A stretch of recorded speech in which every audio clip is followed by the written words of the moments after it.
pretty much. Assalamualaikum teman-teman. Melalui video ini saya akan membagikan pengetahuan singkat mengenai moderasi beragama. Nah, sebelum masuk topik moderasi beragama, sebenarnya apa sih moderasi itu? Moderasi adalah jalan tengah. Dalam sejumlah forum diskusi, kerap terdapat moderator, yaitu orang yang menengahi proses diskusi, tidak berpihak kepada siapapun atau pendapat manapun, dan bersikap adil kepada semua pihak yang terlibat dalam diskusi. Moderasi juga berarti sesuatu yang terbaik. Sesuatu yang ada di tengah biasanya berada di antara dua hal yang buruk. Contohnya adalah keberanian. Sifat berani dianggap baik karena ia berada di antara sifat ceroboh dan sifat takut. Sifat dermawan juga baik karena ia berada di antara sifat boros dan sifat kikir. Lalu, apa itu moderasi beragama? Moderasi beragama berarti cara beragama jalan tengah sesuai pengertian moderasi tadi. Moderasi beragama merupakan proses memahami sekaligus mengamalkan ajaran agama secara adil dan seimbang agar terhindar dari perilaku ekstrim atau berlebih-lebihan saat mengimplementasikannya. Moderasi beragama bukan berarti memoderasi agama, karena dalam agama sendiri sudah mengandung prinsip moderasi, yaitu keadilan dan keseimbangan. Bukan agama jika ia mengajarkan perusakan di muka bumi, kezaliman, dan angkara murka. Agama tidak perlu dimoderasi lagi. Namun, cara seseorang beragama harus selalu didorong ke jalan tengah, harus senantiasa dimoderasi karena ia bisa berubah menjadi ekstrim, tidak adil, bahkan berlebih-lebihan. Namun, benarkah bersifat ekstrim itu buruk? Benar.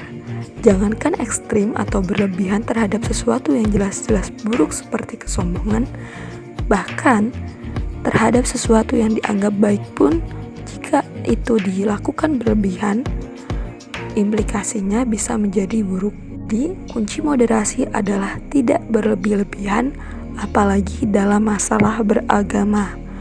Kunci ini penting dipahami supaya setiap orang dapat mempraktikannya dalam kehidupan sehari-hari. Contoh paling gamblang adalah ketika seseorang memeluk agama mengkafirkan saudaranya sesama pemeluk agama yang sama hanya gara-gara mereka berbeda dalam paham keagamaan. Padahal hanya Tuhanlah yang Maha tahu apakah seseorang sudah masuk kategori kafir atau tidak. Seseorang yang bersembahyang terus-menerus dari pagi hingga malam tanpa mempedulikan problem sosial di sekitarnya juga bisa disebut berlebihan dalam beragama. Contoh lainnya adalah misalnya ada seseorang yang menyantap makanan atau mereguk minuman yang jelas-jelas haram menurut ajaran agamanya hanya karena alasan toleransi kepada umat agama lain. Hal ini tidak bisa dibenarkan. Bersikap moderat cukup dengan menghormati orang lain dan tidak mengganggu satu sama lain. Setelah kita mengetahui penjelasan moderasi beragama tadi, lalu di mana sih posisi orang moderat di antara dua kutub ekstrim itu? Orang moderat harus berada di tengah, berdiri di kedua kutub ekstrim itu. Ia tidak berlebihan dalam beragama, tapi juga tidak berlebihan menyepelekan agama.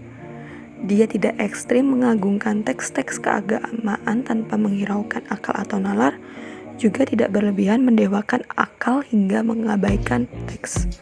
Kata moderasi beragama bertujuan untuk menengahi serta mengajak kedua kutub ekstrim dalam beragama untuk bergerak ke tengah, kembali pada esensi ajaran agama, yaitu memanusiakan manusia.